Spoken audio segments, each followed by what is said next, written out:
तो kindly guide कर मुझे मैंने अभी फ़िलहाल जो मैं यूज़ कर रही हूँ वो 4 है, उसमें सेपरेट डिवीज़न नहीं है। लेकिन वो मैंने उसको पढ़ा कि उसकी रिसेंट एक रिवाइज़्ड वर्ज़न भी है, उसमें मेल एंड फीमेल के अलग-अलग फॉर्म्स हैं, तो मैं वो यूज़ करना चाह रही थी। श्योर बेटा, आप देखिए एक दफा, ठीक है।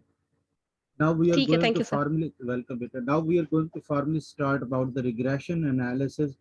रिग्रेशन हमारे पास प्रेडिक्शन के रिसर्च क्वेश्चन या हाइपोथेसिस को असेस करने के लिए यूज होता है। अगर हमारे रिसर्च का क्वेश्चन है टू असेस द इम्पैक्ट और effect of IV on DV, then we can assess it through regression. There are two major types of regression. One is linear regression and second is multiple regression. In linear regression, we can assess the impact of a single variable on another variable that will be our DV. हम अगर IV का single IV का DV के ऊपर impact देखें तो वो हमारे पास लीनियर रिग्रेशन होता है, और अगर हम एक से ज्यादा आईवीज का, मल्टीपल आईवीज का डीवी के ऊपर इम्पैक्ट देखें तो वो हमारे पास होता है मल्टीपल रिग्रेशन एनालिसिस। हम दोनों को करने की कोशिश करेंगे, उससे पहले इनके कुछ जो है ना अजम्पशंस होती हैं, कुछ बेसिक्स होते हैं, तो हम उसको थोड़ा सा अंडरस्टैंड करने की कोशिश करते हैं मल्टीपल रिग्रेशन में। मल्टीपल रिग्रेशन हमारे पास जैसे मैंने आपको बताया, एक से ज्यादा जो है ना आईवीज होते हैं, उनको हम इम्पैक्ट चेक कर रहे होते हैं, इफेक्ट चेक कर रहे होते हैं डीवी के ऊपर। और ये बेटा हम multiple regression doesn't mean that कि जैसे आपके आईवीज नंबर ऑफ आईवीज हैं वैसे ही आप अपनी एसपीएसएस शीट के अंदर इंक्लूड कर देंगे और एनालिसिस रन कर देंगे, इस तरह नहीं होगा। उसके पीछे कोई थ्योरेटिकल, ये देखें, कोई थ्योरेटिकल या कंसेप्चुअल रीजन होनी चाहिए कि आपके ये मल्टीपल वेरिएबल्स किस तरह एसपीएसएस की शीट में इंक्लूड होंगे, ठीक है। इसलिए कहा जाता है कि रिसर्च जो आप प्रपोज कर रहे हो उसके पीछे कोई ना कोई थ्योरेटिकल बैकग्राउंड होना लाजिम, ठीक है। यहाँ पर जब आपके मोर देन वन आईवीज हैं, उसको इंक्लूड करने के लिए आपके पास कोई कंसेप्चुअल रीजन या अंडरस्टैंडिंग होनी चाहिए या थ्योरेटिकल बैकग्राउंड होना चाहिए। आप ऐसे without any reason, without any support, you people are unable to add simple ऐसे जैसे कि हम आईवीज इंक्लूड कर दें डायलॉग बॉक्स में और उस पर हम एनालिसिस रन कर दें, ठीक है।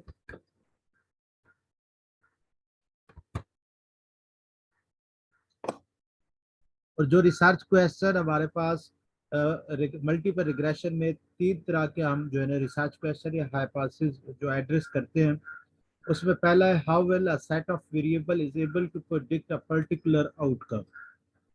अब देखिए, मैंने कहा है कि मल्टीपल रिग्रेशन हमारे पास एक से ज्यादा आईवीज होते हैं, तो हम इसमें ये देख सकते हैं कि सेट ऑफ वेरिएबल्स एबल है आउटकम को प्रेडिक्ट करने के लिए। किसी भी पर्टिकुलर आउटकम को प्रेडिक्ट करने के लिए आपके सेट ऑफ वेरिएबल्स जो है ना वो एबल हैं प्रेडिक्ट करने के लिए। सेट ऑफ वेरिएबल्स का मतलब है कि variables IVs are more than one, ठीक है।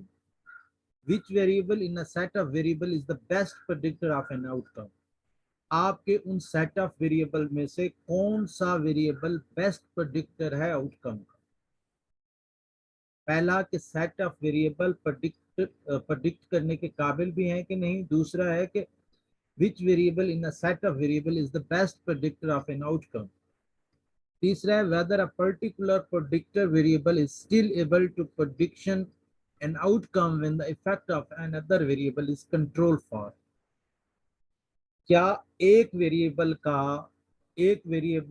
स्टिल प्रेडिक्ट कर सकता है डीवी को अगर उससे पहले वाला वेरिएबल जो थेरेटिकल बैकग्राउंड की बेसिस पे है उसको हम कंट्रोल फॉर कर रहे हैं। तीन तरह के क्वेश्चन मल्टीपल रिग्रेशन में हम मल्टीपल रिग्रेशन हम तीन तरह के डिफरेंट रिसर्च क्वेश्चन या हाइपोथेसिस पे रन कर सकते हैं। पहला, इधर the set of variables are able to predict your particular outcome. Second, which variable in a set of variable is the best predictor of an outcome. Next, whether a particular predictor variable is still able to predict an outcome when the effect of another variable is controlled for. कि हम अगर एक variable का effect control कर लें तो आपका second variable predict कर सकेगा। अगर हम फर्स्ट और सेकंड का इफेक्ट कंट्रोल कर लें, क्या थर्ड वेरिएबल प्रेडिक्ट कर सकेगा। ठीक है, यहाँ तक ये बात समझ आ गई। हम मल्टीपल रिग्रेशन इन 3 रिसर्च क्वेश्चन के बेस पे लगाते हैं, और मोस्टली जो हम अपनी सर्वे बेस्ड रिसर्चेज में लगाते हैं वो हमारा पहला होता है कि हम जस्ट ये देखते हैं कि हमारे आईवीज प्रेडिक्ट कर रहे हैं डीवी को या नहीं। तो इसके अलावा 2 और भी हैं जिसमें आप देखते हैं कि कौन सा वेरिएबल आपका बेस्ट प्रेडिक्टर है, और उसके बाद आप अगर कंट्रोल फॉर कर लें तो आपके स्किल जो रिमेनिंग वेरिएबल हैं कंट्रोलिंग के अलावा वो प्रेडिक्ट कर रहे हैं डीवी को या नहीं। यहाँ तक बात सबको समझ आ गई है।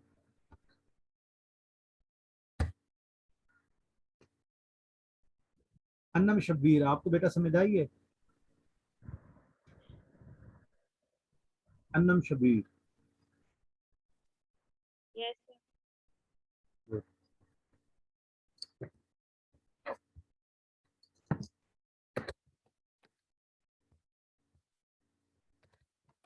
नेक्स्ट हमारे पास major types of multiple regression. जैसे मैंने आपको बताया कि मेन टाइप रिग्रेशन की 2 हैं, linear regression, multiple regression. Now we are going to discuss about the major types of multiple regression.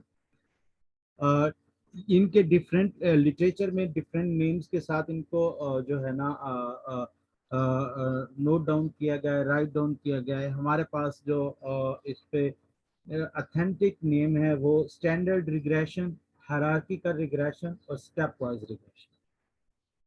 Standard regression, hierarchical regression और स्टेप वाइज रिग्रेशन। ठीक है, ये मेजर टाइप्स हैं मल्टीपल रिग्रेशन की। Multiple regression type है regression की। Regression की 2 types हैं, linear regression, multiple regression. Further multiple regression के हमारे पास 2 टाइप्स हैं। अभी तक हमने रिग्रेशन किन रिसर्च क्वेश्चन के बेसिस पे रन होता है ये देखा है, और नेक्स्ट हमारे पास है major types of multiple regression जो हमने अभी देखा है। स्टैंडर्ड रिग्रेशन, आपके पास स्टैंडर्ड मल्टीपल रिग्रेशन जो है इसमें आप सिंपल नंबर ऑफ आईवीज को इंक्लूड कर देते हैं सिंगल डायलॉग बॉक्स के अंदर, और डीवी को उसकी जो डायलॉग बॉक्स है डिपेंडेंट वेरिएबल का उसमें इंक्लूड कर देते हैं, और आप इसमें एनालिसिस रन कर देते हैं। और mostly standard multiple regression analysis use होता है कि which one is best predictor of your DV.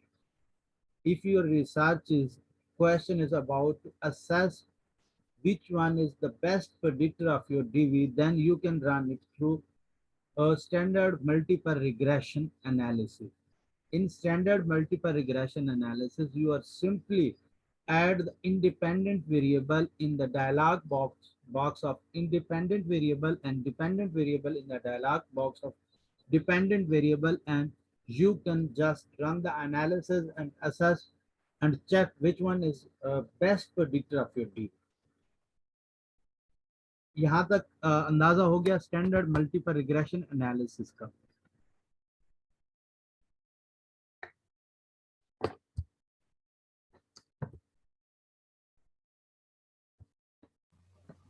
Sir repeat कर दें, समझ नहीं आई है। बेटा स्टैंडर्ड मल्टीपल रिग्रेशन एनालिसिस में आप एक एग्जांपल के थ्रू बताता हूँ। For example, you are interested to find out the impact of heroism, altruism on quality of life.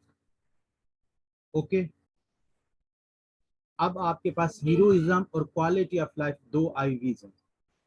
Oh sorry, heroism और अल्ट्रिज्म 2 आईवीज हैं और क्वालिटी ऑफ लाइफ आपका डीवी है, क्योंकि you are interested to find out the impact of heroism and altruism on quality of life. यहाँ तक बात समझ आ गई। अब आप ये देखना चाह रहे हैं कि heroism is the best predictor of your quality of life, और altruism is the best predictor of your quality of life. Simply आप हीरोइज्म और अल्ट्रिज्म को इकट्ठे एक डायलॉग बॉक्स के अंदर इंक्लूड करने के बाद एनालिसिस रन करके ये बात असेस कर सकते हैं इन 2 में से कौन सा बेस्ट प्रेडिक्टर है ऑफ योर ड्रीम।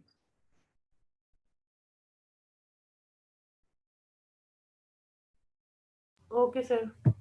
ओके,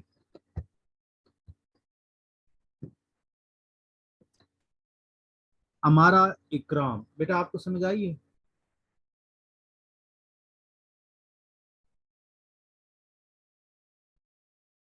हमारा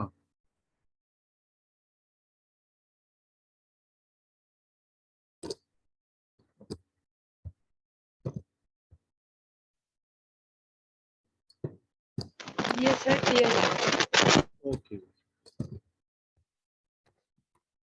नेक्स्ट हमारे पास है हायरार्किकल रिग्रेशन। हायरार्किकल रिग्रेशन में आप सिंपल हायरार्किकल रिग्रेशन जो हमारा लास्ट रिसर्च क्वेश्चन की टाइप थी मल्टीपल रिग्रेशन में, जो कि थी कि we can assess the prediction of a variable by controlling the effect of another variable, जिसमें हम एक वेरिएबल का इफेक्ट कंट्रोल करने के बाद दूसरे वेरिएबल का इम्पैक्ट देखते हैं डीवी के ऊपर। फॉर एग्जांपल जैसे हमने पार्शियल कोरिलेशन में एज को कंट्रोल करने के बाद इमोशनल इंटेलिजेंस और परफॉर्मेंस का रिलेशनशिप देखा था, इसी तरह हायरार्किकल रिग्रेशन एनालिसिस में आप हायरार्किकल रिग्रेशन एनालिसिस में आप डेमोग्राफिक वेरिएबल को भी कंट्रोल कर सकते हैं, जो पॉसिबल आपके आईवी और डीवी के रिलेशनशिप को इम्पैक्ट कर रहे हों, या आप कोई और वेरिएबल जो स्टडी वेरिएबल है, कंटिन्यूअस वेरिएबल है, आप उनको भी कंट्रोल कर सकते हैं हायरार्किकल रिग्रेशन एनालिसिस में। सिंपली अंडरस्टैंड करने के लिए, if you are interested to assess individually impact of an IV on DV, then you can run hierarchical multiple regression analysis. अगर मैं इसे मजीद सिंप्लीफाई करूं तो मैं ये कहूंगा कि अगर आप ये देखना चाहते हैं कि आपके मल्टीपल आईवीज हैं, लेकिन आप हर आईवी को कंट्रोल करने के बाद दूसरे आईवी का इम्पैक्ट डीवी पे देखना चाहते हैं, then you can assess it through hierarchical regression analysis, hierarchical multiple regression analysis. तो सिंपली अगर आप बेस्ट प्रेडिक्टर फाइंड आउट करना चाह रहे हैं तो आप स्टैंडर्ड मल्टीपल रिग्रेशन एनालिसिस करेंगे। अगर आप कंट्रोल फॉर करने के बाद हर वेरिएबल का इंडिविजुअल इफेक्ट देखना चाहते हैं डीबी पे, तो आप हायरार्किकल मल्टीपल रिग्रेशन एनालिसिस से देखें। Okay, yes sir. Yes sir. Good.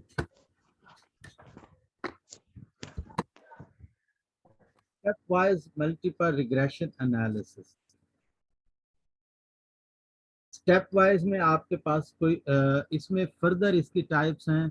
आपके पास स्टेप वाइज में forward selection, backward selection, step wise regression. आप अगर कोई थ्योरी असेस करना चाह रहे हैं तो आप फॉरवर्ड सिलेक्शन के थ्रू जाते हैं। अगर आप थ्योरी असेस नहीं करना चाह रहे तो आप बैकवर्ड डिलीशन के स्टेप के थ्रू जाते हैं। तो ये स्टेप वाइज रिग्रेशन हमारा ऑलमोस्ट नेक्स्ट क्लास में होगा, तो ये पूरी एक लेक्चर पे डिपेंड करता है, तो इसलिए I will explain it in next lecture. So we are going to discuss three types of regression. One is linear regression, second multiple regression, and two types of multiple regression. One is standard regression or standard multiple regression, and second is hierarchical multiple regression. In our next class, we will discuss about the stepwise regression analysis and types of stepwise regression analysis. Here we will discuss about the assumption of regression analysis, कि हम mostly student simply analysis को run करने के बाद उनकी जो reporting होती है वो कर देते हैं। हम उसकी जो रिग्रेशन एनालिसिस की अजम्पशन है उनको असेस नहीं करते, चेक नहीं करते। तो यहाँ पे आपको सबसे पहले जो चीज़ें चेक करनी है वो हमारे पास पहली अजम्पशन है कि आपका सैंपल साइज अप्रोप्रिएट है या नहीं। ठीक है, रिग्रेशन की पहली जो अजम्पशन है वो है आपका सैंपल साइज अप्रोप्रिएट है या नहीं। तो सैंपल साइज अगर आपने जी पावर कैलकुलेटर के थ्रू रन किया है तो आपका सैंपल साइज अप्रोप्रिएट है। जी पावर की बेस पे अगर आपका सैंपल साइज है तो आपका सैंपल साइज अप्रोप्रिएट है। अगर सैंपल साइज आपका अप्रोप्रिएट नहीं होगा तो आपकी जो जर्नलाइज करने की एबिलिटी है रिजल्ट को वो डिक्रीज हो जाएगी। जब जर्नलाइज करने की एबिलिटी रिजल्ट की डिक्रीज हो जाएगी तो आपकी रिसर्च ऑलमोस्ट नॉन साइंटिफिक हो जाएगी। मतलब जब वो रिपीट भी नहीं कर सकेंगे हम, और उसे जर्नलाइज भी नहीं कर सकेंगे तो वो आपकी लेस साइंटिफिक रिजल्ट्स हो जाए। साइंटिफिक का मतलब भी यही है कि you can replicate your results, you can replicate your findings, anyone can replicate your findings. If a researcher are unable to replicate your findings, तो it means कि आपकी जो findings हैं, आपकी जो research है वो less scientific है या non scientific है, तो इसलिए आपका sample size appropriate होना लाजमी है। तो हमारे पास स्टीवंस की जो परसेप्शन है, जो फिलॉसफी है, उसके मुताबिक हमारे पास 15 पार्टिसिपेंट पर प्रेडिक्टर होने चाहिए मल्टीपल रिग्रेशन एनालिसिस के सैंपल साइज के लिए। डिफरेंट हमारे पास ओपिनियन है। मैंने आप लोगों को पहली क्लास में जी पावर कैलकुलेटर के बारे में बता दिया था। Now we are just going to discuss about the other perspectives on sample size कि आप लोगों को ये इसका भी अंदाजा हो। तो हमारे पास स्टीवंस की जो इसके बारे में अजम्पशन है, वो कहता है कि 15 पार्टिसिपेंट अगेंस्ट पर प्रेडिक्टर होने चाहिए to run the multiple regression analysis. और हमारे पास फिडल की जो इसमें हमारे पास अजम्पशन है, उसका फार्मूला अगर आप देखें मेरी स्क्रीन के ऊपर, ये है n greater than 50 plus 8m। m आपका नंबर ऑफ जो है ना इंडिपेंडेंट वेरिएबल्स और प्रेडिक्टर है। ओके, आपका जो सैंपल n का मतलब है n, ये जो n है इसका मतलब है सैंपल साइज ग्रेटर देन, बड़ा होना चाहिए 50 प्लस 8m। m आपके पास क्या है? Number of predictor, number of independent variable. Simply अगर आपके पास 3 इंडिपेंडेंट वेरिएबल हैं तो आप इसको इस तरह करेंगे, तो आपके पास ये 5, ये 40 बन गए। 8 और 5, 8 को 5 से मल्टीप्लाई करें तो आपके पास 40 प्लस 50 90। तो आपका सैंपल साइज 90 से अबव होना चाहिए if you have 5 predictor. Okay,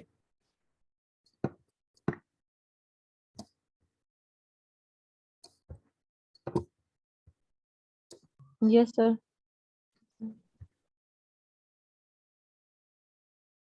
Fauzia Arif,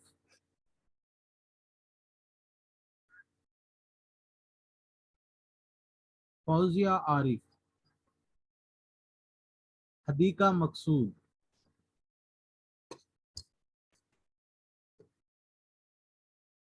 हुम्मा Iqbal. आपको समझ आ गई बेटा? जिनके मैंने नाम लिया काइंडली ये रिस्पॉन्ड करें।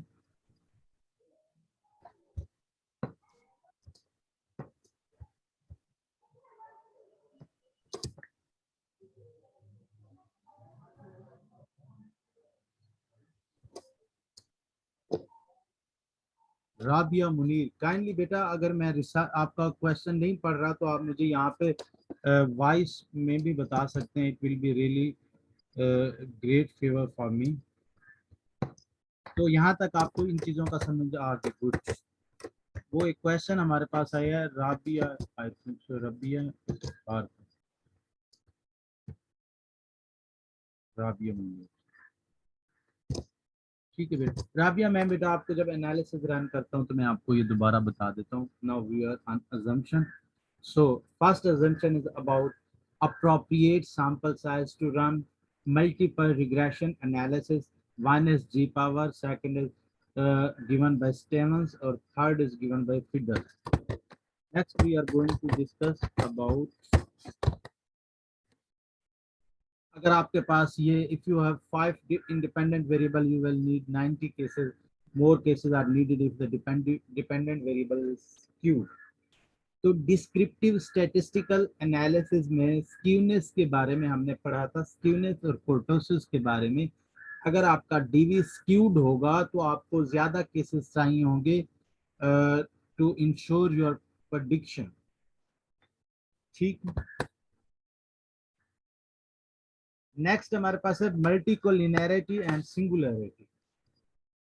Multicollinearity and singularity is another assumption of regression analysis. Multicollinearity and singularity. Multicollinearity होता है आपके independent variable highly correlated. If your independent variable are highly correlated तो वो मल्टीकोलिनैरिटी होगा। अगर आप अपने वेरिएबल रिग्रेशन मॉडल में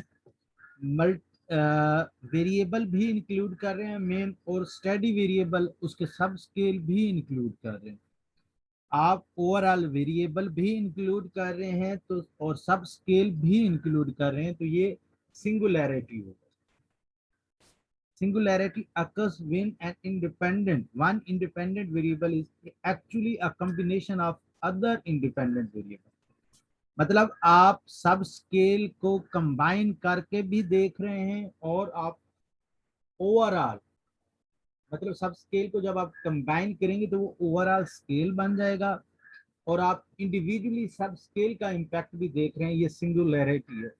तो ना मल्टीकोलिनैरिटी होनी चाहिए और सिंगुलैरिटी भी नहीं होनी चाहिए, मल्टीकोलिनैरिटी भी नहीं होनी चाहिए और सिंगुलैरिटी भी नहीं होनी चाहिए।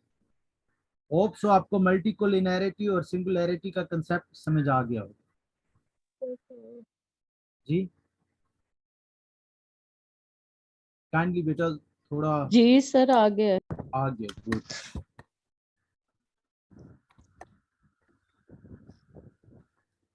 और आउटलायर्स, अगर हमारा डेटा स्क्यूड आ जाता है, तो हमारा रिग्रेशन एनालिसिस सही तरीके से रन नहीं होगा।